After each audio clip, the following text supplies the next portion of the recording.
الرجيم بسم الله الرحمن الرحيم قال رسول الله صلى الله عليه وآله وسلم فاطمة بضعة مني صلوات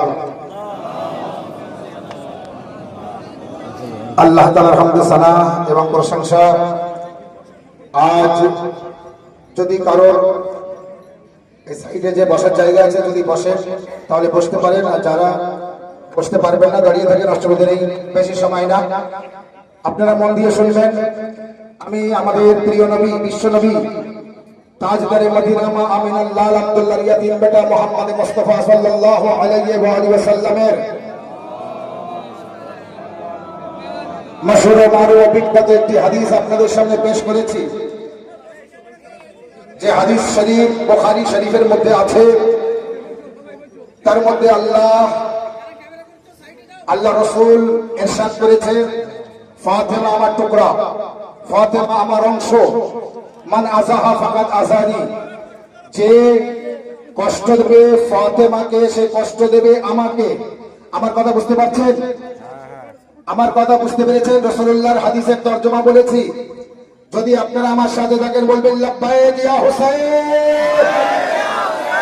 মাশাআল্লাহ, আমার সাথে আছেন।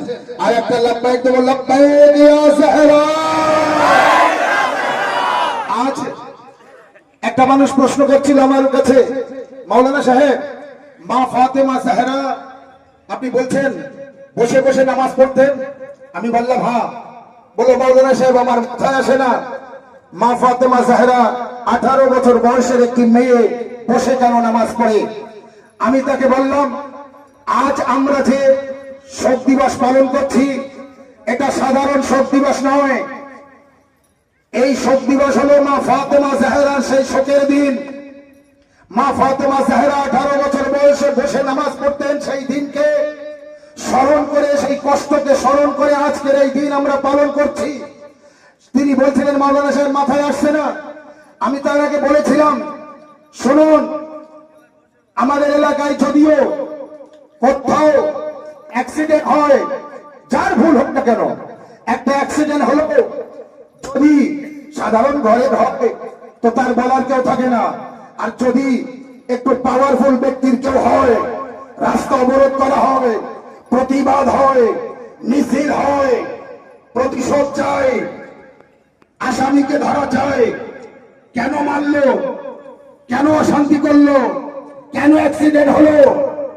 শুনুন, আমরা আজ এই কালো পোশাকে বার হয়েছি এক জালিমের বিরুদ্ধে প্রতিবাদ করতে, আর এক মুসলমান হয়ে পাশে দাঁড়াতে। জালিমের বাড়িও মদিনায়, যার উপরে জুলুম করেছে সেই মাজলুমা জাহরার বাড়িও মদিনায়। না বোঝাতে পারিনি? পৃথিবীর মধ্যে যত ঘর আছে তার মধ্যে একটি ঘর পাক ও পবিত্রতার সার্টিফিকেট আল্লাহ কোরআন পাকে 22 পারা সূরা আহজাবে 33 নম্বর আয়াতের মধ্যে দিয়েছে। যে ঘরকে পাক ও পবিত্রতার সার্টিফিকেট দিয়েছে সেই ঘরের নাম হলো আহলে বায়তের ঘর। সেই ঘরের নাম কি? সেই ঘরের নাম কি?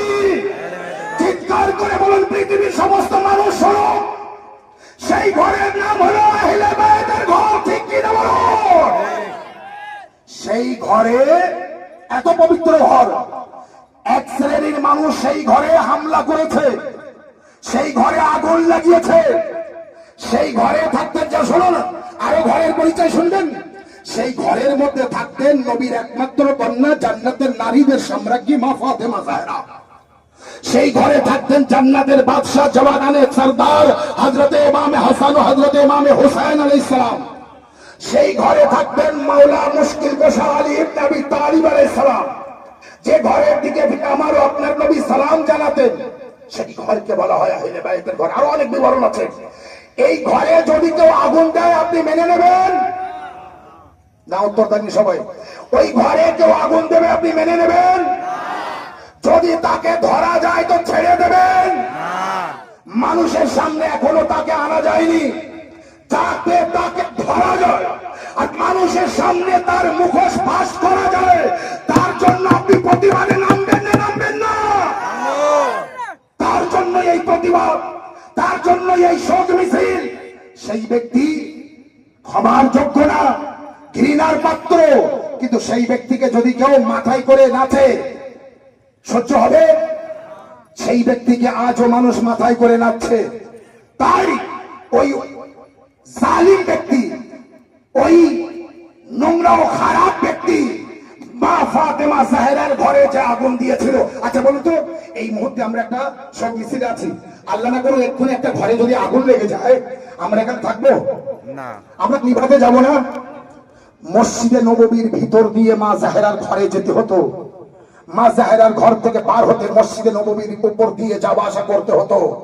মা জাহরার ঘরে যারা আগুন দিয়েছে কোথা থেকে গিয়েছিল? মসজিদে নববীর ভিতর দিয়ে। বাধা দিতে কেউ যায়নি কেন? মানা করতে কেউ যায়নি কেন? রাসূলুল্লাহর ওয়াফাতের পর যারা সরকার গঠন করেছিল তারাই আগুন দিয়েছিল। জালিমের মুখে শ্বাস করেছিল করিনি? সরকার যারা গঠন করেছিল তারাই আগুন দিয়েছিল। তাই সরকারের বিরুদ্ধে জনগণ যায় না? যায়? গেলে বিপদ না? সমস্ত সরকারি লোক নেতারা মিলে জনগণকে নিয়ে নবীর মেয়ে মা ফাতেমার ঘরে আগুন দিয়েছে। এই কষ্ট সহ্য করা যায় না। নবীর মেয়ে মা ফাতেমা জাহরা সারা শরীর জখম করে দিয়েছে, মেরে মেরে। কেউ গালে মেরেছে, তো কেউ হাতে মেরেছে, তো কেউ পেটে মেরেছে লাথি, কেউ গর্ভের সন্তানকে শহীদ করেছে। ওই জালিমদের ঘৃণা করতে হবে সকলেই মিলে। আর মা ফাতেমা জাহরা মাজলুমা তার পাশে থাকতে হবে। যতক্ষণ এলাকার মানুষ সেই জালিমকে চিনবে না আর তাকে ঘৃণা করবে না, ততক্ষণ পর্যন্ত আমরা পথে নামবো, আমরা এইভাবে প্রতিবাদ করব। আর ফাতেমা দিবস পালন করে জনগণের সামনে সেই জালিমের নাম ও মুখোশ ফাঁস করব।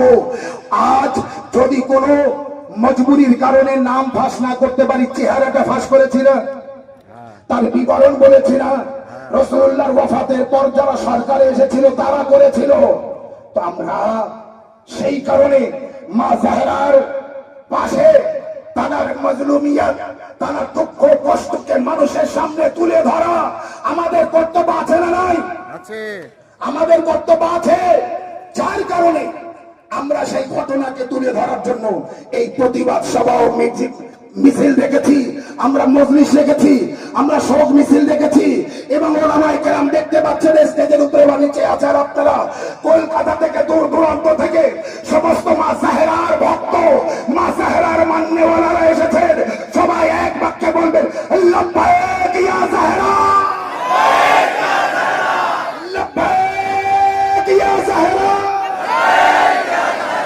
মদিনায় জান্নাতুল বাকি পর্যন্ত আওয়াজ পৌঁছে যাক।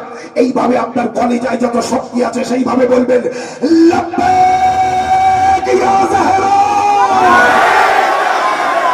উঠে দাঁড়ান, উঠে দাঁড়ান, আর আমার সাথে আওয়াজ দিতে শেষ করেছি লাব্বাইক ইয়া জাহরা, লাব্বাইক ইয়া জাহরা। ছেড়ে যেও না ছেড়ে যেও না মা, ছেড়ে যেও না মা, ছেড়ে যেও না মা। আঙুল ধরে চলে তোমায় উঠেছি, 3 বছর বয়স আম্মা, সব কিছু আমি শিখে